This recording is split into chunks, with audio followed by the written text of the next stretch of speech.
अस्सलाम वालेकुम। We exclusive के साथ मैं हूं वसीम अब्बासी। इस वक्त हम हेलीकॉप्टर पे मौजूद हैं। सहाफ़ी, इंटरनेशनल सहाफ़ी भी लाइन ऑफ कंट्रोल और कश्मीर की तरफ जाकर भारतीय प्रोपेगेंडे का दौर करने जा रहे हैं। इस वक्त हमारे साथ इंफॉर्मेशन मिनिस्टर तारर साहब मौजूद हैं।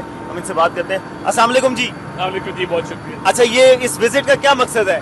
देखिए, हम ये दिखाना चाहते हैं कि जो LOC के पास इलाकों का भारत इल्ज़ाम लगाता है कि वहाँ पे टेररिस्ट कैंप्स हैं, ट्रेनिंग दी जा रही है लोगों को और दहशत गर्दों को ट्रेन किया जा रहा है, तो हम दिखाना चाहते हैं कि कश्मीर पुरअमन इलाका है।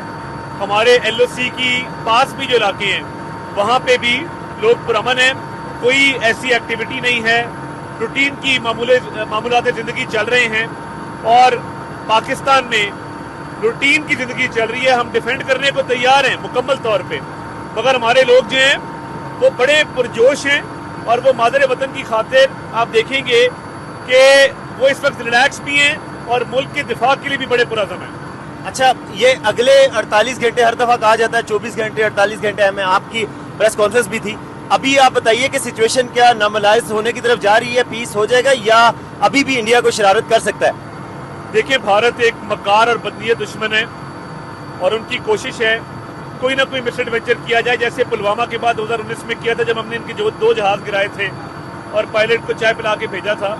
तो अभी भी हम ये अहम क्यों कहते हैं, जब हमारे पास कंफर्म्ड इंटेलिजेंस रिपोर्ट्स आती है कि कोई ना कोई मिस एडवेंचर करेंगे तो हम आपको आगाह करते रहते हैं। अभी भी उनकी कोशिश है कि कोई ओपनिंग मिले, उनको ओपनिंग नहीं मिल रही।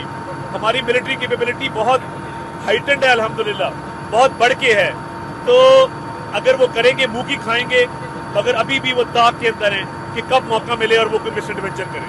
अच्छा, आप समझते हैं जो आपकी पिछली प्रेस कॉन्फ्रेंस थी उसकी ऑडियंस इंटरनेशनल कम्युनिटी थी और उसका कोई फर्क पड़ा इंडिया पे? देखिए, जब मैंने प्रेस कॉन्फ्रेंस खत्म की तो कुछ घंटे बाद इंडियंस ने मेरे फोन को स्पैम करना शुरू कर दिया, साइबर हमले शुरू कर दिए। 150-200 इंडियन नंबर मैंने ब्लॉक किया है। इसका मतलब है कि मेरी प्रेस कॉन्फ्रेंस की तकलीफ वहां तक पहुंची है। तो इंटरनेशनल ऑडियंस भी टाइमली हमने उनको बताया, लोकल अपने लोगों को भी बताया, जिससे भारत बैकफुट पे गया क्योंकि वो अग्रेशन के लिए तैयार था।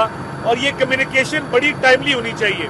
कम्युनिकेशन स्ट्रेटजी लेट हो जाए तो फिर कोई फायदा नहीं होता। तो आई थिंक उससे बहुत फर्क पड़ा है। और ये जो एड्स चले इंडिया के यूट्यूब चैनल्स पर, ये बड़ा आइडिया था जिसको बड़ा अप्रिशिएट किया जा रहा है, इसके पीछे क्या हिकमत थी? हम बैठे हुए थे तो हमने सोचा कि उन्होंने हमारे यूट्यूब चैनल बंद किए, हम क्या कर सकते हैं। हमने कहा हम ये कर सकते हैं, हम अपना बयानिया उधर फेंकते हैं।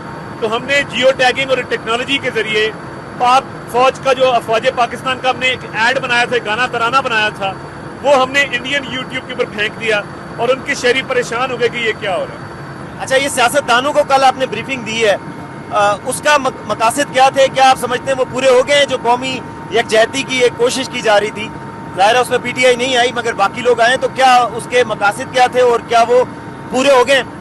PTI वाले भी हमारे भाई हैं, इस सूरत हाल में वो भी साथ खड़े हैं। नहीं आए, आना चाहिए था, कोई बात नहीं, मगर मैं समझता हूँ कि कल अच्छी ब्रीफिंग दी गई है ताकि हमारी पॉलिटिकल पार्टीज के लोग अपना किरदार अदा कर सकें और उनको असल सूरत हाल का पता, और जो स्पेशली जो मीडिया पे जाते हैं वो असल हकायक के तनाजुर में अपनी बात दुनिया के सामने रख सकें।